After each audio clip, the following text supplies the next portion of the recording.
आरती जी, गुरुदेव आपके चरणों में कोटि कोटि प्रणाम। गुरुदेव, ऐसा क्यों होता है कि मैं जब अपने निवास स्थान में होती हूँ तो प्रतिपल अपने गुरुदेव से बात करती रहती हूँ, कभी कभी कुछ ना कुछ मन में आता है तो प्रश्न उत्तर करती हूँ, परंतु जब प्रत्यक्ष रूप में आपसे मिलना होता है तो हम कुछ भी नहीं बोल पाते, शून्य से हो जाते हैं महाराज जी। मन के गुरुदेव से तो सब बात करते हैं, ये एकांत में अपने मन में जो गुरुदेव विराजमान, उनसे प्रार्थना होती है, उनसे लड़ाई भी लड़ी जाती है। आप सर्वसमर्थ हो, आप ऐसा कर सकते हो मेरे मन, लेकिन प्रगट में ना हम अपना प्रेम जता सकते हैं और ना हम लड़ सकते हैं, क्योंकि प्रगट में जो व्यवहार में जो रूप विराजमान उसकी एक भागवतिक मर्यादा है, लेकिन जो हमारे हृदय में विराजमान है उसमें नहीं।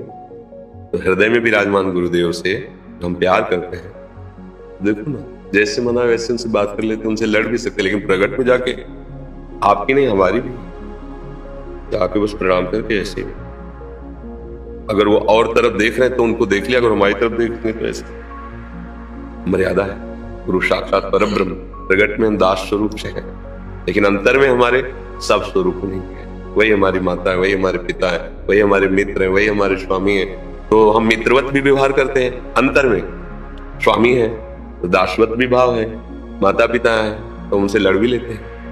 देख लो ये विकार, इतने दिनों से हमारे मन में जलन, आप तो यहीं बैठे हो, आप सर्व सामर्थ्यशाली हो, आप ऐसा नहीं कर सकते, आप सैकड़ों बार आपसे प्रार्थना कर, आप सुन नहीं रहे अंदर से हम, लेकिन बाहर जाकर हम ये नहीं कह सकते। बाहर एक मर्यादा है, बस देख लिया उनके चरणों में शांत हुए। तो अगर आप सात्विक भाव से चलोगे तो यही स्थिति आपकी भी होगी। बाहर से आप तर्क विवाद नहीं कर सकते, उनके वचन सुने शांत, लेकिन एकांत में हम उनसे प्यार करेंगे, उन्हीं से लड़ेंगे, उनके सिवा। ऐसा होता है, यहाँ होता है, सबको होता है। अगर आप सही मार्ग पे चल रहे हो तो ऐसा होगा, उनके सिवा कोई है नहीं, तो हम किससे बिरजेंगे? उन्हीं से। तो हम रूसेंगे भी तो उन्हीं से, हंसेंगे तो उन्हीं में, रोएंगे तो उन्हीं में। हमारा जीवन भी वही है, हमारा विश्राम भी वही है। इसलिए अगर सात्विक भाव में ऐसा है तो ऐसा स्वाभाविक होता है, सबका होता है। शिवम प्रजापति जी, जय श्री राधा रानी। महाराज जी आपके चरणों में कोटि कोटि प्रणाम। महाराज जी, मैं लगभग 6 सालों से रोड पर रहने वाले पशुओं एवं पक्षियों की निस्वार्थ सेवा भाव से उनका देखभाल करता हूँ, और अगर उनको किसी प्रकार की अड़चन आती है तो जैसे चोट लग जाती है, बीमार हो जाते हैं, तो मैं उनका इलाज प्रसार करता हूँ। महाराज जी, पर लोग उन बेजुबानों को बेवजह मारते हैं, उन्हें कैसे समझाऊं भी इनमें भी प्रभु। कोई नहीं समझने वाला, बस आप समझ लो। आपको भगवान ने जो सामर्थ्य दी, बुद्धि दी है, उतनी आप सेवा करो, किसी समझाने की चेष्टा मत करो, कोई नहीं समझने वाला। त्रिगुण माया की आंधी चल रही, भगवान की आप पर कृपा है जो आप ऐसे भाव करते हैं, तो आप अहंकार न करके उनकी कृपा का आश्रय लेकर सेवा करते रहिए। जहां तक हो बचाव पक्ष रखते रहिए, किसी से भी हम जिनकी सेवा करें उन पशु पक्षियों की रक्षा के बाद, लेकिन वो सुधर जाए, वो हमारा भाव जो है वो स्वीकार कर लें। किसी को भगवत भाव तो स्वीकार नहीं कर रहे, हमारा भाव क्या स्वीकार करेंगे? संसार त्रिगुण माया के काल कर्म स्वभाव गुण घेरा, ऐसे जैसे तिनका है ना, हवा में डोलता घूम रहा है, ऐसे ही माया के द्वारा बुद्धि विचलित हुई सब घूम रहे हैं। कोई विरला ही पर सेवा, भगवत सेवा, भजन, धर्म, इस पर कोई बिरला ही चल पा रहा है। सब चल पा रहे हैं क्या? देखो मन मान गया चल। तो आप पशुओं की सेवा की बात करते हैं, पशुओं को जिंदा भून भून के, पशुओं का मांस नोच नोच के लोग खा रहे हैं, कैसे वो समझेंगे? जो अपनी रसेंद्री को इतना दुलार करते हैं कि अपने ऐसे नहीं काट सकते, और उनके अस्त्रों से उनके शरीरों को काट काट कर बुद्धि भ्रष्ट हो गई है, बुद्धि नीचता को प्राप्त हो गई। कैसे वर्णन करें इसका, कैसे करें? बस अपने को देखना है कि हमें भगवान ने हमें ऐसी बुद्धि दी, हमें ऐसी सामर्थ्य दी, जितनी उतनी जहां तक होगी प्राणपन से सेवा करूंगा, बचाने की कोशिश करूंगा। आगे भगवान आप जानो, आपकी सामर्थ्य जानो। हम किसको बदल सकते हैं? हमारी सामर्थ्य क्या है आप देखो। बस दुख तो होगा, ऐसा नहीं कि आप दुखी न हो, दुख तो होगा, पर क्या कर सकते हैं? हम असमर्थ हैं। अगर हम वैसा ही व्यवहार करने लगे तो फिर हमें उनमें अंतर क्या रह जाएगा? हम प्रार्थना कर सकते हैं, हाथ जोड़ सकते हैं, बचाव पक्ष में हम अपनी ताकत का प्रयोग कर सकते हैं। बचाव पक्ष में, मारने के लिए नहीं, बचाव पक्ष में, उस जीव के बचाने के लिए। आगे भगवान कह रहे हैं, सत्य मार्ग में चलने के लिए यही धैर्य रखना पड़ेगा। कोई सुधर जाए, बड़े बड़े महापुरुष आचार्य भगवान स्वरूप अवतरित हुए, पूरा संसार नहीं सुधरा है।